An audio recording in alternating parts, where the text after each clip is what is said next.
ஒரு 10% நீங்க அடைச்சிருவீங்க. இதுக்கு முன்னாடி சேர்த்து இதெல்லாம் நம்ம வச்சோம்லப்பா, எல்லாத்தையும் பரவாயில்ல கடன் அடைச்சிருவோம், கடன் அடைச்சாதான் நம்ம நிம்மதின்னு சொல்லி ஒரு மைண்ட் தாட் வர ஆரம்பிக்கும். ஆனா நீங்க கடன் வாங்குறதுக்கு எப்பவுமே அஞ்சவே மாட்டீங்க. அடுத்த ஸ்டெப் போறதுக்கு உண்டான ஒரு வழியை ஏற்படுத்துறாங்க. எதுக்கு நம்ம இத்தனை நாள் நம்ம தான் சீனியரா இருக்கும், நம்ம தானே இந்த இடத்துல வேலை பார்க்கணும். ஒரு சாதாரணமா ஒரு பிரிண்டரா இருந்தாலும் சரி, இல்ல பூஜை அறையில என்ன சாமி போட்டாலும் சரி, மெயினா வந்து குலதெய்வ போட்டா இருந்தா ரொம்பவே சிறப்பு. அவங்க முன்னாடி ஒரு மஞ்சள் துணியில கட்டி வச்சிருங்க. நீங்க கொஞ்சம் கொஞ்சமா அந்த ரொம்ப முக்கியமா அடுத்து நம்ம பார்க்க போறது அப்படி என்னது நான் பார்க்க போறேன்னா, மெயினா ஒரு வெளிநாடு போகணும்னு நினைச்சிருக்கேன். அதாவது இந்த குண்டுச்சட்டிக்குள்ளேயே குதிரை ஓட்டுற ஆள்னா அது துளாராசியான நீங்க தான். உங்களுக்கு நீங்க உள்ளூர்ல என்ன வேலைனாலும் கொடுத்தா செய்வீங்க. ஆனா உங்களுக்கு அதிகமான சம்பளத்தை வெளிநாடு வாய்ப்பு கிடைக்குப்பா, நீ கண்டிப்பா போன்னு சொன்னா ஸ்டார்டிங்லயும் உங்களுக்கு ஏதேனும் ஒரு யாராவது ஒருத்தர் மூலமா அந்த வாய்ப்பு கிடைக்க போகுது. மெயினா அந்த வாய்ப்பு யார் மூலமா உங்களுக்கு கிடைக்க போகுது அப்படின்னா, கட்டுமானத்தின் வலிமை, கட்டிடங்களின் பாதுகாப்பு, ஸ்ரீ துர்கா டிஎம்டி கம்பிகள். TVR garden signature living T Nagar இப்போ திருவள்ளூருக்கு வந்தாச்சு. Near DMart on new bypass road, Tiruvallur நகராட்சிக்குட்பட்டது. பிளாட் 20 லட்சம் முதல். கான்டாக்ட் 9955511814. துலாம் ராசி நேயர்களுக்கு சித்திரை மாத பலன்கள். பொதுவா துலா ராசி நேயர்களுக்கு எப்படி இருப்பாங்க அப்படின்னா, அதாவது வேலைன்னு வந்துட்டா வெள்ளக்காரன் மாதிரி ஓடிக்கிட்டே இருக்கக்கூடிய ஆளு. ஆனா இவங்களுக்கு இல்லப்பா, எனக்கு வந்து கொஞ்சம் எனக்கு வேலை போக இஷ்டம் இல்ல, அதனால நான் வேலை போக வேணாம், நான் வீட்டுலதான் இருக்க போறேன்னு சொல்லிட்டீங்கன்னா ஒரு 2 மாசம்னால நான் உங்களை எழுப்பி வேலைக்கு தான் போகணும்னு சொல்லவே முடியாது. அப்படி ஒரு ஸ்ட்ராங்கான ஒரு மைண்ட்ல இருக்கக்கூடிய ஆள் நீங்க. ஆனா அதே நீங்க வேலைக்கு போக ஆரம்பிச்சிட்டீங்கன்னா எப்படி இருப்பீங்கன்னா, உங்களுக்கு ஒரு தனியா ஒரு வேலை பாக்கீங்க, இல்ல நீங்க தொழில் பண்ற இடத்துல நீங்க வேலையா இருக்கீங்கன்னு வச்சுக்கோங்களேன், அந்த முதலாளியே உங்களை ரொம்ப லைக் பண்ணுவாங்க. எப்ப இந்த ஒரு வேலையை நீ தான் செய்ய முடியும்பா, நீ தான் உன்னைய நம்பிதான் இந்த பொறுப்பை ஒப்படைச்சிருக்கேன், சோ நீங்க பண்ணாதான்ப்பா சூப்பரா இருக்குன்னு சொல்லி அந்த மாதிரியான ஒரு பெரிய நம்பிக்கைக்குரிய ஆளாதான் நீங்க இருப்பீங்க. ஏன்னா உங்களை பொறுத்த வரைக்கும் வேலையை கொடுத்துட்டா அது எவ்வளவு தூரம் சாப்பா முடிக்கணுமோ அவ்வளவு தூரம் முடிப்பீங்க. மத்தவங்கள மாதிரி ஓபி அடிக்கிறது இல்ல, எனக்கு இந்த வேலையில வந்து போதும், நம்மளுக்கு இவ்வளவுதானே சம்பளம் தராங்க போதும் அப்படிங்கிற ஒரு மைண்ட் செட் எப்பவுமே உங்களுக்கு வராது. எவ்வளவு தூரம் உண்மையா இருக்க முடியுமோ உங்களுடைய வேலையில அவ்வளவு தூரம் உண்மையா இருப்பீங்க. உங்களுடைய முதலாளிக்கும் விசுவாசமா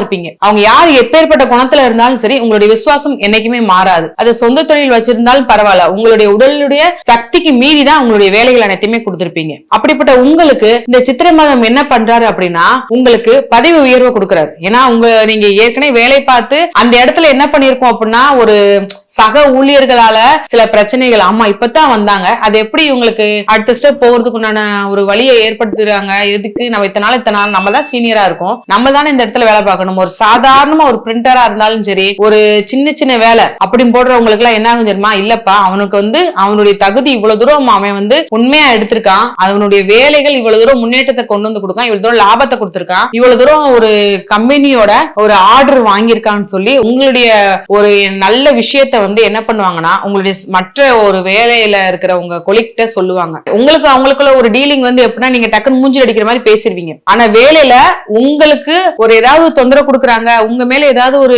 பழி சுமத்துற மாதிரி இருந்தாங்கன்னா அந்த இடத்துல உங்களுடைய முகமே வேறமா இருக்கும். அது எவ்வளவு தூரம் உண்மையா இருப்பீங்களோ அவ்வளவு தூரம் உங்களுக்கு கோபமும் வரும். அப்படிப்பட்ட உங்களுக்கு இந்த சித்திரை மாதம் நட்பு வட்டாரம், அந்த கொலிக்கு உங்களை பேசினவங்க எல்லாருமே நட்பு வட்டத்துக்குள்ள வந்துருவாங்க. சரி இருந்தாலும் உங்களை போல ஒரு மனுஷன் யாருப்பா, உன்னை போல ஒரு மனுஷன் யாருமே கிடையாதுன்னு சொல்லி நட்பு வட்டம் அதிகரிக்கிறதுக்கு உண்டான மாதமா இந்த மாதம் இருக்கு. எதிரிகளும் நண்பர்களாக மாறுவாங்க இந்த காலகட்டத்துல. சரி, கடன் நிறைய வச்சிருக்கிறவங்களுக்கு நாங்க என்னதான் பண்ணன்றவங்களுக்கு இந்த மாதத்துல உங்களுடைய கடன் நீங்க அடைக்கணும், இல்ல நகை சீட்டு கட்டணும் அப்படின்னு சொல்றவங்களுக்கு உங்களால முடிஞ்ச ஒரு சின்ன அமௌண்ட்டை மட்டும் என்ன பண்ணுங்கன்னா எடுத்து உங்களுடைய குலதெய்வ போட்டோ வச்சிருக்கீங்க, இல்ல பூஜை அறையில என்ன சாமி போட்டாலும் சரி, மெயினா வந்து குலதெய்வ போட்டோ இருந்தா ரொம்பவே சிறப்பு. அவங்க முன்னாடி ஒரு மஞ்சள் துணியில கட்டி வச்சிருங்க. நீங்க கொஞ்சம் கொஞ்சமா அந்த கடனை அடைக்கிறதுக்கு உண்டான ஒரு வழியை இந்த மாத தொடக்கத்துல இருந்தே ஏற்படுத்தி தராரு. இந்த மாதம் 15ஆம் தேதிக்கு மேலே என்ன பண்ணுவீங்கன்னா, உங்க கடன்ல ஒரு 10% நீங்க அடைச்சிருவீங்க. இதுக்கு முன்னாடி சேர்த்து இதெல்லாம் நம்ம வச்சோம்லப்பா, எல்லாத்தையும் பரவாயில்ல கடன் அடைச்சிருவோம், கடன் அடைச்சாதான் நம்ம நிம்மதின்னு சொல்லி ஒரு மைண்ட் தாட் வர ஆரம்பிக்கும். ஆனா நீங்க கடன் வாங்குறதுக்கு எப்பவுமே அஞ்சவே மாட்டீங்க. நம்மளுக்கு கடன் வாங்குறதுக்கு பரவாயில்லன்னு சொல்லி அந்த உங்கள் கூட பிறந்தவங்கள்ட்டேவும் பாத்தீங்கன்னா, எனக்கு இந்த விஷயத்துல கஷ்டமா இருக்கு, கடன் கொடுன்னு சொல்லி ஏதாவது ஒண்ணு, ஆனா அதன் மூலமா வர பாதிப்பை உங்களால சமாளிக்கவே முடியாது. அதே இந்த காலகட்டம் உங்களுக்கு புரிய ஆரம்பிக்கும். சித்திரை மாதத்துல எவ்வளவு தூரம் உங்களுடைய உழைப்பு போடணுமோ அவ்வளவு தூரம் போட்டு அதன் மூலமா நம்ம வின் பண்ணுவோம், இந்த கடனை நம்ம கொஞ்சம் கொஞ்சமா குறைப்போம்னு சொல்லி உங்களுக்கு அந்த மைண்ட் தாட் வர ஆரம்பிச்சிடும். ரொம்ப முக்கியமா அடுத்து நம்ம பார்க்க போறது அப்படி என்னது நான் பார்க்க போறேன்னா, மெயினா ஒரு வெளிநாடு போகணும்னு நினைச்சிருக்கேன். அதாவது இந்த குண்டுச்சட்டிக்குள்ளேயே குதிரை ஓட்டுற ஆள்னா அது துளாராசியான நீங்க தான். உங்களுக்கு நீங்க உள்ளூர்ல என்ன வேலைனாலும் கொடுத்தா செய்வீங்க. ஆனா உங்களுக்கு அதிகமான சம்பளத்தை வெளிநாடு வாய்ப்பு கிடைக்குப்பா, நீ கண்டிப்பா போன்னு சொன்னா உங்களுக்கு அது போகணும்னு சொல்லி போவீங்க. ஆனா ஒரு ஊருக்கு போனா அந்த வெளிநாடு போக மாட்டீங்க, பாதி தூரம் போயிட்டு திரும்ப வந்துருவீங்க. அது ஏர்போர்ட் வரைக்கும்னாலும் சரி, நீங்க போயிட்டு திரும்ப வந்திருப்பீங்க. இதுக்கு முன்னாடி நான் சொல்றேன், அது ஆணா இருந்தாலும் சரி பெண்ணா இருந்தாலும் சரி. ஏன்னா உங்களை பொறுத்த வரைக்கும் நான் என்ன வேலைனாலும் பரவாயில்ல, உள்ளூர்ல தான் பார்க்கணும். அப்படிப்பட்ட உங்களுக்கு இந்த சித்திரை மாதம் தைரியத்தை அதிகப்படுத்தி என்ன பண்றாருன்னா, வெளிநாடு போயிட்டு வாப்பா, உனக்கு அங்க நிறைய வருமானம் வரப்போகுது,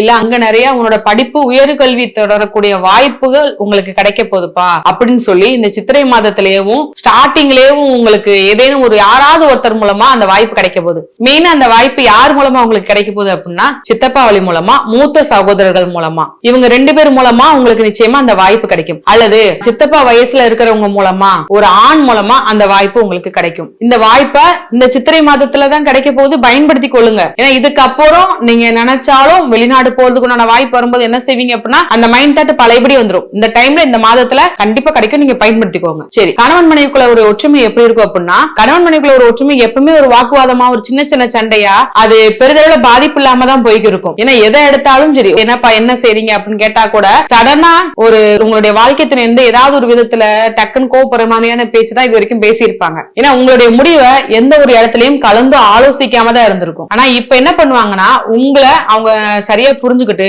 இந்த மாதத்துல இருந்தே உங்களுக்கு வந்து கோவிலுக்கு போகணும், ஒரு ஆணா இருந்தாலும் சரி பெண்ணா இருந்தாலும் சரி கோயிலுக்கு போகணும், இல்லைன்னா வெளியில எங்கேயாவது சுற்றுலா போகணும், நிறைய இடத்துக்கு சுத்தி பார்க்க போகணும் நிறைய ஆசை இருந்திருக்கும். ஆனா இல்ல அதெல்லாம் போக முடியாதுன்னு சொல்லி, எனக்கெல்லாம் இன்ட்ரெஸ்ட் இல்ல, நான் எதுக்கு வரணும்னு சொல்லி ஒரு வாக்குவாதம் இருக்கும். ஆனா இந்த மாதம் என்ன பண்ணுவீங்க அப்படின்னா, இந்த மாதம் கடைசியில இந்த 15ஆம் தேதி 20ஆம் தேதிக்கு மேல வெளியூர்ல சுத்தி பார்க்கறதுக்குண்டான வாய்ப்புகள் அதிகமா இருக்கு. உங்களுடைய பேச்சையும் உங்களுடைய வாழ்க்கை துணை ஒரு பெரிய விஷயமா யோசிச்சு, நம்மளுடைய வாழ்க்கை துணை நம்மளுடைய பார்ட்னர் இந்த மாதிரி ஒரு விஷயம் சொல்லியிருக்காங்களா, நம்ம இதை பண்ணலாமான்னு சொல்லி ஒரு யோசனையை வரப்போறாரு இந்த காலகட்டம் சித்திரை மாதம். ஓகே, நீங்க என்ன மாதிரியான வழிபாடு பண்ணலாம்னு சொல்லி பார்த்தோம்னா, நீங்க வழிபடக்கூடிய தெய்வம் மெயினா நான் சொல்ற வழிபாடு முருகர் கோவில் வழிபாடு பண்ணுங்க. செவ்வாய்க்கிழமை தோறும் முருகர் கோவில் வழிபாடு பண்ணுங்க. பாலபிஷேகம் கொடுத்து வழிபாடு பண்ணுங்க. ஏன்னா உங்களுக்கு எல்லாமே நல்லா இருக்குது, எல்லாம் பண்ணாலும் ஒரு மனக்குழப்பம் இருந்துகிட்டே இருக்கும், திடீர்னு ஒரு பயம் இருந்துகிட்டே இருக்கும். அந்த மனக்குழப்பத்தினால நீங்க நிம்மதியா இருக்கீங்களோ இல்லையோ, உங்களை சுத்தி இருக்கிறவங்கள ஓரளவு பதட்டத்திலேயே வச்சிருப்பீங்க. போன் போட்டு என்னன்னு தெரியல, எனக்கு ஒரு பதட்டமாவே இருக்குது, என்னன்னு தெரியல, என்ன விஷயம் தெரியலன்ட்டு ரொம்ப ஒரு பயத்துல இருப்பீங்க, ஒரு பதட்டமா இருக்கும். அதன் மூலமா மயக்கமான சூழ்நிலை நிறைய நீங்க இதுக்கு முன்னாடி நீங்க பட்டிருக்கீங்க. இந்த காலகட்டம் உங்களுக்கு சின்ன பதட்டத்தை தான் கொடுக்க போறது. நீங்க வழிபாடு பண்ணுங்க. உங்களால முடிஞ்ச அளவு கோயிலுக்கு செவ்வாய்க்கிழமை தோறும் ஒரு காலையில நேரம் போனாலும் சரி, ஒரு ஈவினிங் நேரம் போனாலும் சரி, ஒரு 5 நிமிஷம் போய் உட்கார்ந்து வழிபாடு பண்ணிட்டு வாங்க. அப்படி பண்றது மூலமா உங்களுக்கு மனதுல வந்து ஒரு சஞ்சலங்கள் அனைத்தும் தீர்ந்து போயிடும், ஒரு நிம்மதியை கொடுக்க போறாரு. இல்ல ரொம்ப பெரிய சஞ்சலமா இருக்குன்னா ஒண்ணுமே பண்ண வேணாம். உங்க வீட்டுல இருக்கிற ஒரு செம்புல தண்ணி நிறைய எடுத்துக்கோங்க. தண்ணி நிறைய எடுத்து செம்புல அப்படி வச்சுட்டு மேல கைய வச்சு ஒரு 5 நிமிஷம் உங்களுடைய குலதெய்வத்தை நினைச்சு, முருகரை நினைச்சு 5 நிமிஷம் கண்ண மூடி உட்காருங்களேன். அதற்கப்புறம் அந்த தண்ணியை ஃபுல்லா குடிச்சிருங்க. குடிக்கும் போது உங்களுக்கே அந்த மன பதட்டமும் ஒரு மனக்குழப்பமும் தீர்ந்து அதெல்லாம் உங்களுக்கே தெரிய ஆரம்பிச்சிடும். சரி ஓகேப்பா, அந்த மனக்குழப்பமே இல்லைன்னு சொல்லி ஒரு தைரியம் அந்த டைம் உங்களுக்கு கிடைக்கும். கண்டிப்பா பண்ணி பாருங்க, நல்லா இருக்கும். இப்போது வந்து பாத்தீங்கன்னா உங்கள் ராசிக்கு சித்திரை மாத ராசி பலன்களை நம்ம பார்த்திருக்கோம். உங்களுக்கும் உங்களது குடும்பத்திற்கும் கடவுளின் ஆசீர்வாதம் அனைத்தும் பரிபூரணமா கிடைக்க வாழ்த்துக்கள். நான் உங்கள் MS யோக பிரபா, சிவகாசியில இருந்து. இந்த வீடியோ உங்களுக்கு பிடிச்சிருந்தா லைக் பண்ணுங்க, ஷேர் பண்ணுங்க, கமெண்ட் பண்ணுங்க. மறக்காம பெல் பட்டனை கிளிக் பண்ணிட்டு பக்தி கஃபே தமிழ் சேனலை சப்ஸ்கிரைப் பண்ணிடுங்க.